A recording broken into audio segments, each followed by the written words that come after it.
everybody, welcome back to my channel. In the previous video, I was reviewing the Aqua Life air-driven sponge filter, but in today's video, I will be reviewing the Vibrant Life internal power filter. So stay tuned.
So like I said before, I went to the local fish store to get some food for Blueberry, and I happened to stumble upon these mini aquarium filters. In the previous video, I was showing and reviewing the Aqua Life air-driven sponge filter, and I gave it a 5.8. So let's see what this bad boy has in store.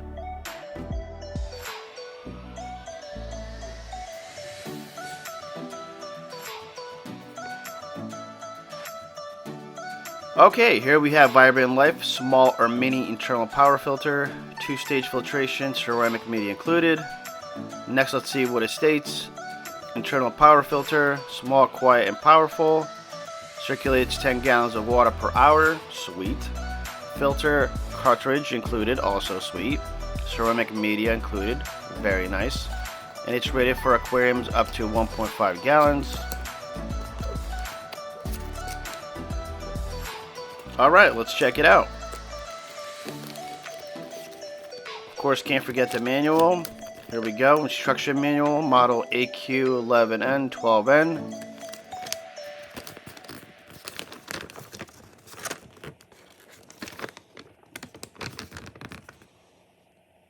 Structure: 1 filter cartridge, 2 ceramic rings, 3 power cable, 4 filter housing, 5 impeller assembly, impeller cover, and 7 intake cage. Very, very cool.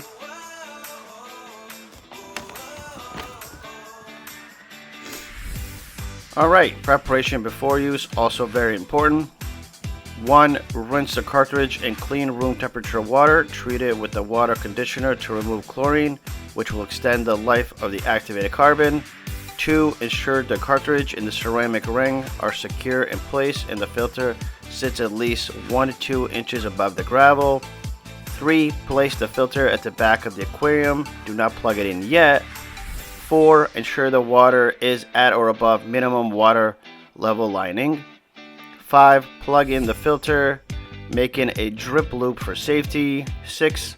Suggested to clean impeller monthly, and of course there are important safety instructions. Okay, since we read all this, let's see what's in the box.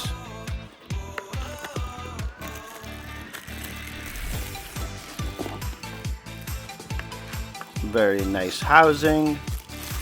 Seems like everything is all housed inside. Okay, minimum water level, nice. Next side, it's got a hook. Doesn't extend though. Power filter. Intertech UL standard 1018, very nice. So this filter was tested and was approved. Also, it's got another inspection pass sticker. Okay.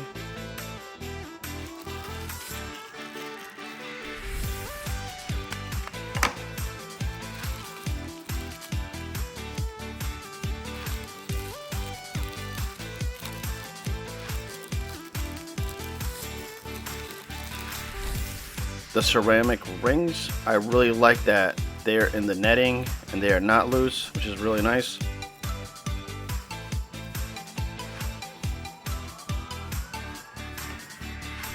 Alright, The filter housing is in great shape, no scratching, it's not broken, no cracks.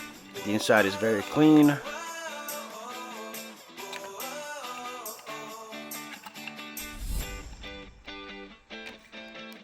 The filter cartridge is puffy, like they all are. And you can feel the activated carbon rocks or pellets inside. I will just slide this back into the chamber. Okay, I will wiggle it. Nope. I'll just put it in.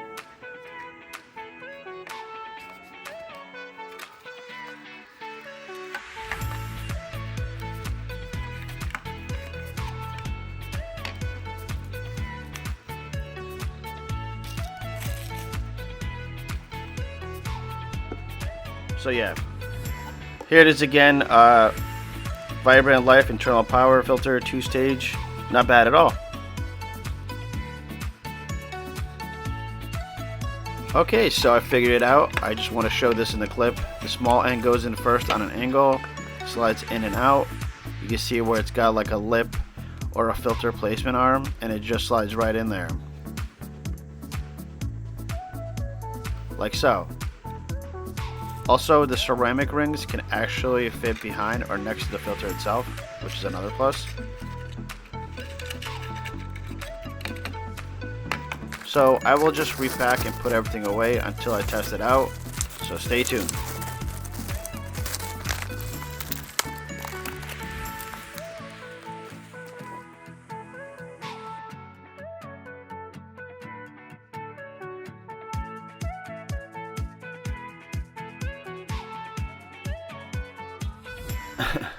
Alright, the reason I have this wood or driftwood in the tank is because I'm waterlogging it. I put this rock on top of the wood so it can be submerged.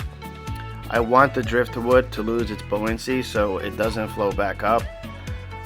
So yeah, this might take a few months, so we'll see. Alright, it's time to test the power filter. I will just go through these real quick. Once again, the manual. What I really like is the filter housing comes apart, and you can definitely clean it better, to get to the impeller. Reason is in case something gets stuck in the impeller, it's so much easier to just take this thing apart and just wash it through, rinse it through, and get that little piece out that was just blocking the impeller. Alright, since we're done with the manual, here we go. Taking out the filter housing, the filter cartridge, the ceramic rings, the power cord. I will be unpacking to get this thing all set up and started.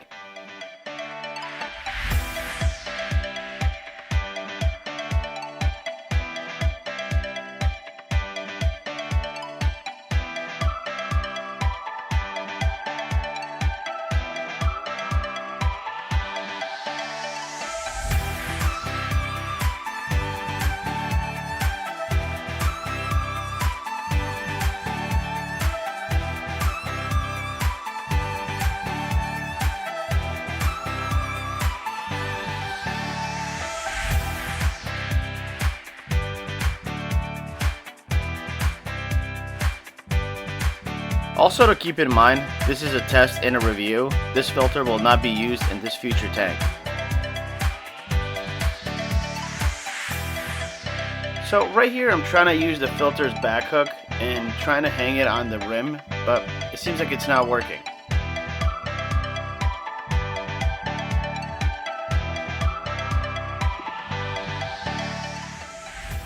Here's the part I was talking about, the filter's hang-on back hook, which doesn't extend and it's not customizable. So I just did a real quick customization on the tank's rim and found these magnet strips and put them together to give it a little hangable spot.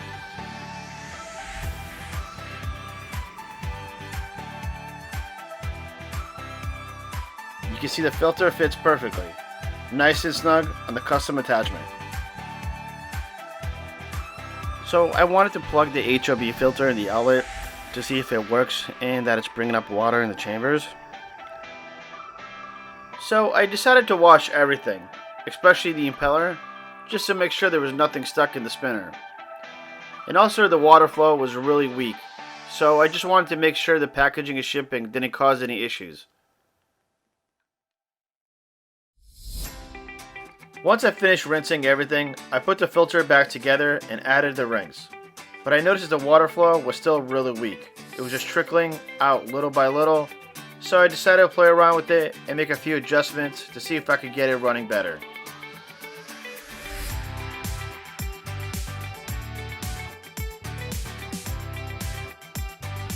I found this nice little blue sponge that I decided to add to the filter. Before putting it in, I made sure to wash everything thoroughly so there wouldn't be any leftover debris or particles that could affect the water quality. Taking a few extra minutes to rinse and prep your filter parts really helps in the long run, because every small bits of dirt can slow down the flow or clog the impeller over time. Once everything was nice and clean, I started putting the filter back together. This time, I made sure to place the ceramic rings back down in the bedding of the filter housing, exactly the way it's shown in the manual. The ceramic rings are really important because they provide beneficial surface area for the bacteria to grow, which helps keep the water balanced and the tank healthy. I wanted to be sure they were sitting properly so the water could flow through them as efficiently as possible. After I slid everything back into place and plugged the filter in, I immediately noticed a big difference. The water flow was stronger, smoother, and much more consistent compared to before. Not only that, but the filter started running much more quietly. No more weak flow or strange sounds. It honestly felt like the filter was back to working the way it should have been from the start. I was really happy with the results. Taking the time to clean and properly set everything up made a huge difference. And it just goes to show how a little bit of maintenance can bring a whole new life to your equipment. In the end, the extra effort was totally worth it. So, here's some of the things I take in consideration for a sponge filter. 1. Consider the application. A filter's rating is heavily dependent on the tank size it's designed for. 2. Evaluate sponge quality. Look for a durable, high-quality sponge material that provides good surface area for beneficial bacteria. 3. Check the design. Consider if the filter design effectively maximizes the water flow through the sponge. 4. Assess cleaning easy. A highly rated filter should be easy to disassemble and clean without complex parts.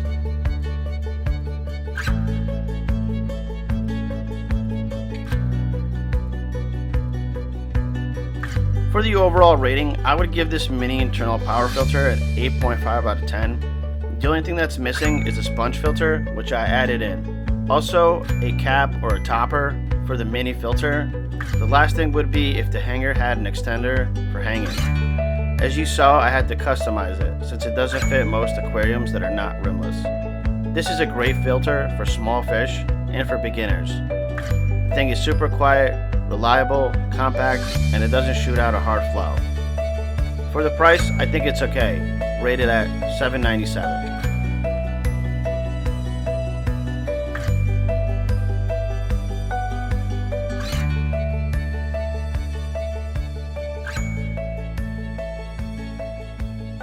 And there you have it. Thank you so much for watching, and don't forget to hit that like and subscribe button. Until next time.